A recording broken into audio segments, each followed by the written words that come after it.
বাড়িতে একবার এভাবে মালাই চিকেন বানিয়ে খেয়ে দেখতে পারো। এত ভালো হয় খেতে যে তোমাদের আর রেস্টুরেন্ট থেকে কিনে খেতে হবে না বা অর্ডার করেও খেতে হবে না। প্রথমে চিকেনের পিস ধুয়ে পরিষ্কার করে আদা রসুন কাঁচা লঙ্কা গোলমরিচ লেবুর রস আর নুন দিয়ে ভালো মতন মাংসটাকে মাখিয়ে রেখে দেবো।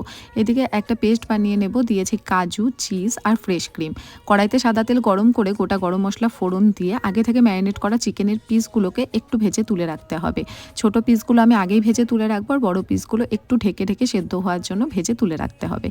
আর কয়েকটা রিং করে কেটে রাখা পেঁয়াজ আর পেঁয়াজ কলিগুলোকে একটু ভাজা ভাজা করে নেব, যাতে এর ক্রাঞ্চিনেসটা থাকে। খুব বেশি নরম করে ভাজার দরকার নেই।